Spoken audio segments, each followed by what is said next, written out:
Hello, beautiful and amazing people. Welcome to a fresh episode of Life Law. I am your host, Debbie Doesi Ajo. Campus Life Chaos was about campus life, school life, the ins and outs, and the drama, the palabras. But for this new short story collection, it's going to be about love, relationships, betrayals, heartbreaks. So, the title of our new short story collection is The Storm Before the Storm. You are going to love this because many of us have passed through a heartbreak, breakfast. We've been served breakfast, or we've served someone or people breakfast before. And this is just so relatable, honestly, just like Campus Life Chaos was. So I do hope you enjoy the stories, and please do not forget to share to others so they can also enjoy. Spotify has taken down the option for comments on podcast episodes.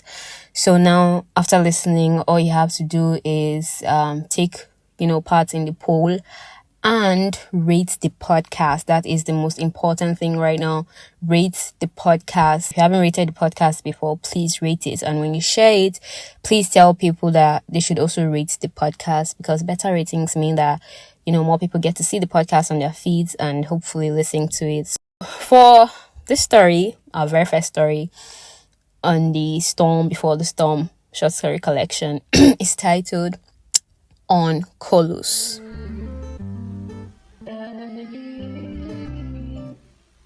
I can hear loud stomping in the room next door.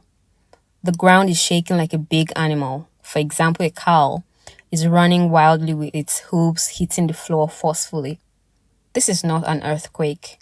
Not that I've experienced an earthquake before, but I'm sure I wouldn't be here contemplating if it was an earthquake. Aha! Human noises. There's someone groaning in pain intermittently amidst the chaos in the room. I wonder what my neighbor is up to today. Not that I care anyway. Whatever is going on in there should stay in there. I check my phone for any notifications, but my heart sinks at the clear screen staring back at me. It's been only 2 weeks, but it feels like 2 years. My life has been an emotional wreck. I'm suffering from a low appetite and insomnia. And it hurts so terribly that the reason for my depression is probably roaming around freely. Happily, in fact. Ogu won't kill, Papa! My neighbor's coarse voice resonates in the air. A loud crash is followed by loud whimpering. It's a male voice in distress. What exactly is going on? I shouldn't care, but it's hard to ignore. I jump in fright at the sound of a knock. The banging is so loud that I almost fear it's on my door. My neighbor opens the door and admonishes the knocker to get in quickly. "Wetin sup?" I hear the guest inquire. The whimpering male doesn't stop. "You dey mind this idiot?" My neighbor begins to explain at the top of his voice. "You know say your head no strong, you go smoke wetin no good." The guest shouts, "Ha!" And I hear more crashes in the room before the voice continues. "What did he smoke?" "Na Colos now."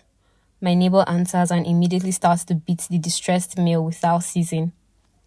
My heart reverberates in my ribcage. What are the odds that the reason for my pain is happening just next door? "You go kill am o! You go kill am o!" The guest keeps shouting, but my mind starts to drift, and slowly, the voice fades away to another knock on my door 2 weeks ago. I peep through my window and see my guy who lives some blocks away on my porch. We've been friends for almost 6 years now, and since we live near each other, he drops by often, mostly to come and beg for food. I open my door. "How far, guy?" "How far? If I ask you for sex, please don't agree to it." I'm stunned by this statement. This is someone who has never asked me for sex and says he sees me as a dude and not a woman.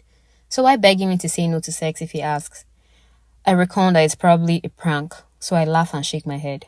Of course not, he won't even ask either. "May I come in?" I forget he's still out on my porch, so I step aside and let him in. Standing in the center of my room, the words tumble out of his mouth like a stooling anus. "Guy, I don't go smoke Colos again, I swear I don't know. Right now I'm fucked. I've been hallucinating since, and I just need to be with someone who knows me. I may look normal, but I feel like I'm going crazy right now, and I have a favor to ask, please." I stand at the door, shocked and immobile. This is my guy's second time of smoking Colos by mistake. The first time, his roommate was around and helped him calm down. Now, he is alone and I am the only friend who can help him. I wish he'd stop smoking already. Omo, I sigh. What's the favor? Can you please give me a hand job? I'm going to be very embarrassed after this is over, but right now I feel like I can only feel better if I come. Please. Why can't you do it yourself? I tried, but it's not working. Sex imaginations evade me. My head is fucked up with so many thoughts at once. I sigh again. My guy is my friend, but fear becomes my only friend at this point. I am all alone in a room with a possibly violent male who has smoked the cannabis variety known as Colorado, and I can't send him home. What if he attacks me? What if he forgets we are friends? What could possibly go wrong with my giving him a handjob? He sits on my bed, back against the wall, and I get on my knees beside him after pouring a generous amount of my body lotion into my palms. I've never imagined what his dick looks like, so I can't say if I'm impressed or disappointed. Besides, I am doing this just to save myself from being a recipient of the side effects of drugs. I am not turned on. Please suck on my nipples. I'll come faster. Then he takes off his t-shirt. I obey. Anything to make this ordeal end sooner. Please, can I touch your boobs? I release his nipple from my mouth and glare at him. No! I say and go back to work, all the time wondering if he lied about smoking Colos in the first place and just wants to use me to cure his horniness. Few minutes later, he spurts violently on his thighs. I give him a tissue to clean up his mess while I go to the toilet to wash my cream and his smell off my hands. For a moment while I'm in there, I wish he'd disappear by the time I open the door. Thank you so much. I feel a bit better. I nod, not sure what to say. You look repulsed. Please don't hate me. I try to explain the look on my face that I can't see and stammer. I just wasn't expecting any of this, I say finally, and wave my hand at him. I understand. I'm indebted to you for life, but for now, please keep talking to me. Don't let my mind wander. So I sit down on my chair, far away from him as possible, and bombard him with questions. He went to a friend's house, and together, they bought 2 packs of weed, not knowing that it was Colorado and not Arizona like they thought. Another friend joined him, and they came back to his place together to smoke the AZ. Shortly after, when the side effects started kicking in, they decided they'd smoked the wrong weed. But his company was already used to smoking Colos and left him alone back to his house. His pride wouldn't let him confess that it was his second time. When he couldn't stay by himself anymore, he came to my house.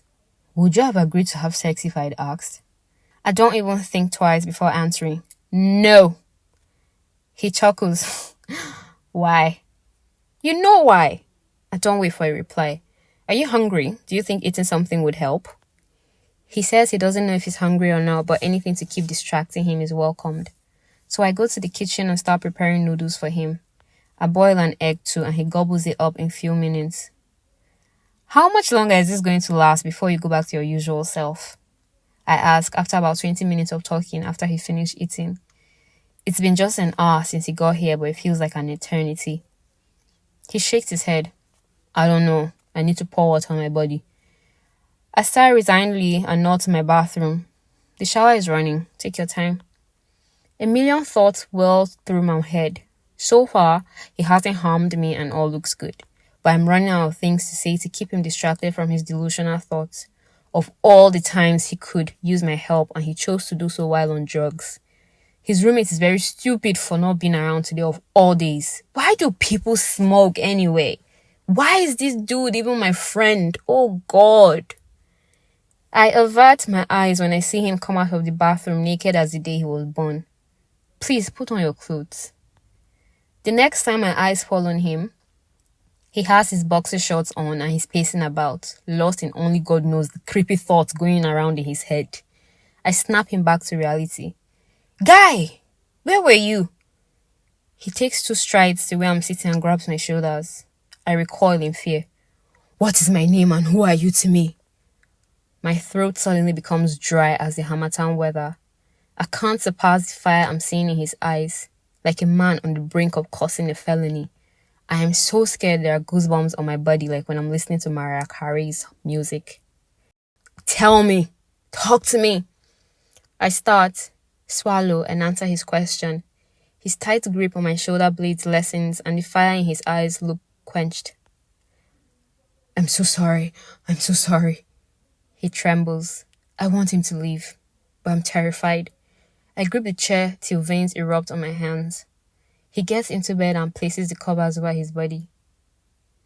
I'm sorry, guy. Please don't stop talking to me. I want him to leave. Please leave. Can't you see how much you frightened me? Please don't be afraid. Come. I find myself standing up even though I don't want to. I get into bed with him and he cuddles me. Please keep talking. Help me. My mind is filled with violent thoughts. I don't know what to say, I say earnestly. He sighs while his body continues to shake. Just keep talking about anything. All I'll do is listen. I'm still thinking of what to talk about when there's a knock on my door. He springs up. Don't answer that. Don't answer it. The ferociousness is back. I sit upright and think of what to do. There's another knock. Babe! It's my turn to spring up. I know that voice, and Lord, how happy I am that someone has come to save me from this situation I've unwillingly found myself in. I'm at the door before he bellows. I said don't answer the door! That's my boyfriend out there! I bellow back and open the door before he can say anything more. I run into my boyfriend's arms and he brings me inside. Who was that shouting at you not to answer the door? I want to start explaining, but his questioning doesn't stop. What's going on here? What's he doing here in boxers? Babe, it's not what it looks. In a flash, my boyfriend gets punched and the men lock arms, fighting profusely. There's blood dripping on the towels, but I can't tell who is wounded. Water is dripping on my blouse. The room is shaking. My three-legged chair is on the floor, next to my dismantled table with books strewn across the room. There's an echo. It only ends when the men stop fighting and my screams come to a halt. That's my boyfriend! You're fighting my boyfriend! That's my boyfriend! Is all I can say on a shaky breath. I don't know what's going on here, but I can tell this dude is much more than a friend, says my boyfriend, pain and disappointment laced in his eyes and voice. I shake my head repeatedly. I'm sulking so hard there's mucus running down my nose. He's on Colos, babe. He's on Colos, I swear. And so he came to you to relieve him of the side effects of his smoking habit? Pathetic. The sound of the door banging is what lets me know that he has left. My tears have left my vision blurry. Leave! I turn to my friend and pour my frustration on him. Get out! Get out! He leaves without the rest of his clothes, but I don't even care. My heart constricts in my chest and I feel faint. Dizziness starts to well up inside me and soon, my world becomes pitch black. My phone pings. It's 2 weeks later and I'm in my room. I look at my phone but the notification isn't from my boyfriend. The text reads, I'm really sorry, my guy. I didn't mean to jeopardize your life and relationship. Beg your boyfriend for me and I'll do same when I see him. I'm truly sorry and thanks for coming through for me. I fling the phone away, not caring about where it could land. Make this guy no come mad for my house, oh. This guy don't dey mad, oh. Oh, man. While my neighbor continues his battle with his friend on Colos, I huddle in bed and cry as I lay 12 roses in my heart for the lover that I lost.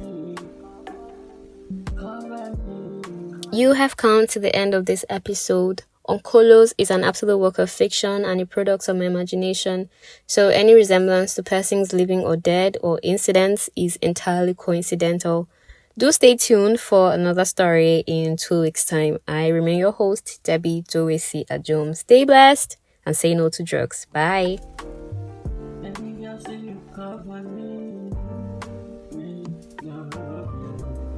Baby, I don't